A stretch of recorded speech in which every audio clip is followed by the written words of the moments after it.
Hey guys, so in today's video, I'm going to be talking all about net worth, what it is, does it mean anything, and I'm also going to show you how I personally track my own net worth. So a net worth, simply put, is what you own minus what you owe. So that means all of your assets minus all of your liabilities.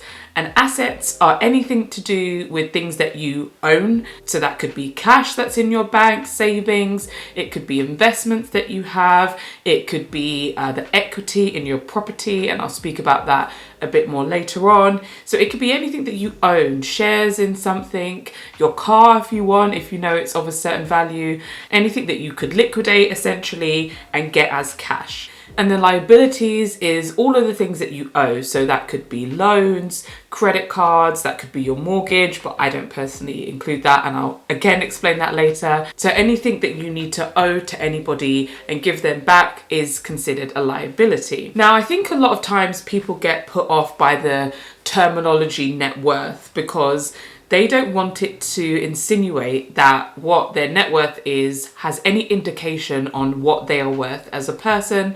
And of course, I think this kind of goes without saying that money is a very small aspect of what makes up a person. Even though sometimes we put too much importance on it, it doesn't show you the value of a person. And net worth is the same thing. It doesn't mean it's what you're worth as a person, but I think just because of the name, it doesn't mean that it's not a valuable tool that you can use. So if you don't like the name net worth, you can change it. So some people call it a balance sheet or a balance statement because they balance out what they own versus what they owe to get a net amount. So, if the word net worth puts you off, don't use net worth, use something else if that's going to be easier for you. So I started tracking my net worth back in September 2020. And I'm so glad that I started doing that because now, look, we're in March 2022. And, by September, it'll be 2 years of tracking it every single month. Now, this probably sounds quite long-winded, but it's not. It takes me about 5 minutes every single month to update it. So when I'm doing my budget spreadsheet, I just also update my net worth. And I do have this available in my budget spreadsheet, which I'll link down below. So if you want to budget and track your net worth and all of that, and you don't want to develop your own tool, then I have one that you can purchase. But yeah, so I've tracked it every single month. It doesn't take me long, and it's really amazing to see how things have changed over time.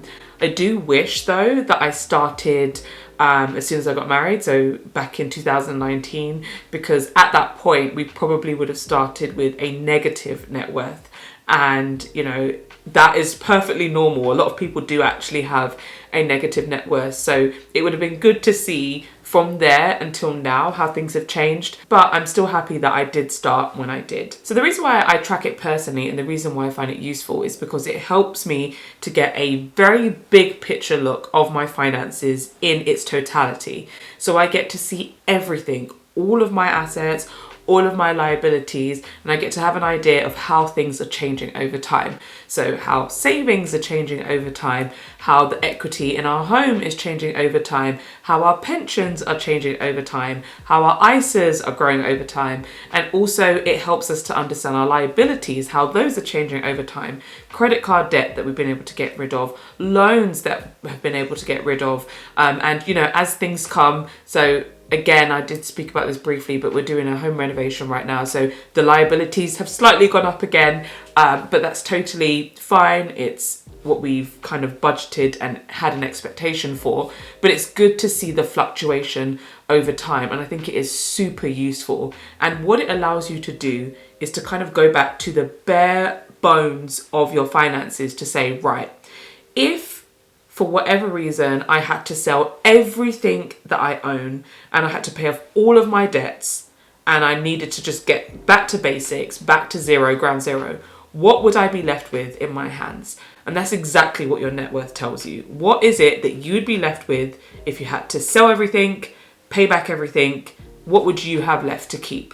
And so personally for me, this is an important metric in me really understanding my personal finances. So let's have a look at how I personally calculate my net worth so you can see, what it looks like. And yeah, hopefully it makes more sense. Right, so hopefully now you can see my spreadsheet And so I'll zoom in a bit so it's a bit more clear. So basically, I take a snapshot of all of our assets and liabilities at the end of the last day of every single month, as you can see here in the box. So I've got assets, and just to give you an idea, so this will be very different to what you personally have, but just to give you an idea of, you know, the types of things that you could include. So we've got our emergency savings, which is in premium bonds. Then I've got savings with the Royal Bank of Scotland and Plum, which I bunch into one. We've got Santander savings. Then we've got my pension, my husband's pension, Vanguard ISA. So yeah, you know all about that if you've been on my channel for a while. What's in our Coinbase, so the cryptocurrency that we own, Trading 212, what's in my Trading 212, what's in my husband's Trading 212, what's in my free trade Orca and Invest Engine. I could actually just bunch this into one. I just do it like this for my own personal preferences, but this could all be bunched into one because it's all because they're all a general investment account. Then eToro, so my eToro, which I can actually delete now because I don't have anything in eToro, but my husband still has stuff in eToro. And I put 1.3 as a general conversion rate because eToro is in US dollars. And then commuter club shares, which I bought years ago. And then our home equity. Now I want to focus on this real quick because sometimes when people calculate their net worth, there's always an argument about whether you should include your home, and I think a big part of that is because of how people include it in their net worth statements. So for me personally, I'm only including the equity, so I don't put how much the house is worth in total in my assets and then put what the mortgage is in the liabilities. I put a realistic view of if we were to try and sell our house today, what would we get back? And there's so much information online for you to figure out how much equity you have. We know this very well because we've just got a valuation done. I put a realistic snapshot of what the home equity is if we were to sell the home today. Then in liability, I've got hubby's credit card, my credit card, a US credit card, and then I've got a NatWest overdraft. Yeah, this is pretty much it. So some of these are carrying a balance and some of them aren't anymore. Like US credit card I can delete. I had a long list of liabilities before, of loans and credit cards and everything. But as those have been paid off, I just kind of hide them. I don't delete them because I like to look back on how things were back then. So like for instance, US credit card, I could just hide this now because it's not relevant anymore. And yeah, so as these things get paid off, they just kind of go. And the goal is to eventually have this completely gone. There'd be nothing in liabilities. But yeah, believe me, this is a huge step in comparison to what it used to be before. So this is what I have in our net worth statement. I hope this gives you a rough idea of what it looks like.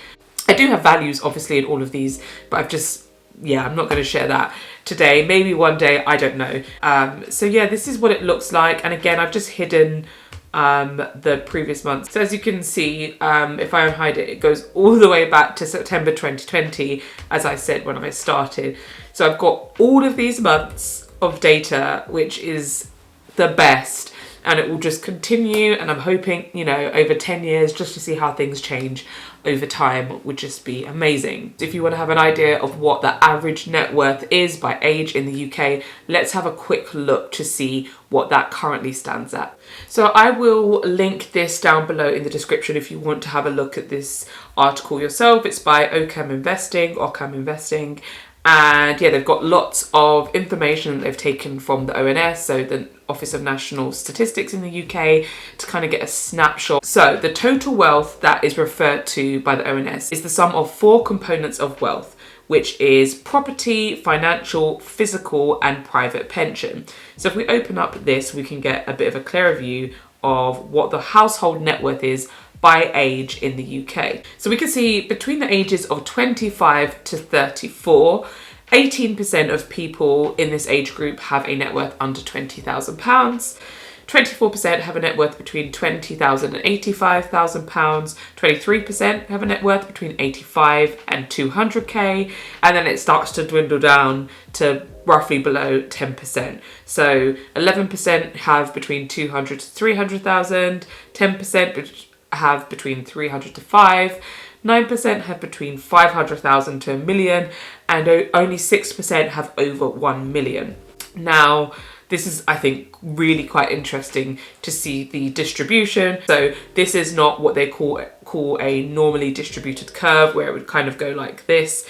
This doesn't look like a normal distribution because the higher values have a lot lower percentages. So I would say the vast majority of people between the ages of 25 to 34 have a household net worth of between £0 to £200,000, and then you've got the smaller percentages as that goes on. But as you can see, as you go up in age, then that does change. So from 35 to 44, you start to see more people have more of a net worth. 45 to 54, 55 to 64, and you should see this. You should see over time a really huge change as time goes on. You should have more savings, you should have more home equity if you are a homeowner, you should have more of a pension. All of those things will play into the total net worth by age. If you look at between 55 to 64, you see that 35% of people have over £1 million as a net worth. So that makes sense because their pensions are probably quite huge at that point, as well as their property wealth if they are homeowners. But yeah, this is a good thing to look at to get a rough idea if you want some kind of goals to work towards, to get a rough idea of what maybe you could try to aim to work towards. But of course, this is very personal to you and your circumstances, and you shouldn't use this as a comparison tool where it's going to get you feeling down about your finances or anything like that. But it's just a good thing to have an idea and have something to work towards in general, and to tailor it according to your own lifestyle. So if you've made it to this point of this video, then thank you for watching today. I hope you found the video insightful, useful, hopefully a bit encouraging and inspirational. And I'm so glad that I have been able to record a video, as I have been a bit unwell, so that's why I've been a bit inconsistent with my video recording recently. But if you did like this video today, then hit the like button, and if you are new here and you're not subscribed, then do hit subscribe, because I have lots of other videos that you can check out, and I've got a lot more videos to come, and it won't just be about personal finances as well, so do be on the lookout for that. And that is it for today's video. Thank you so much for joining me, and I look forward to seeing you in the next video real soon.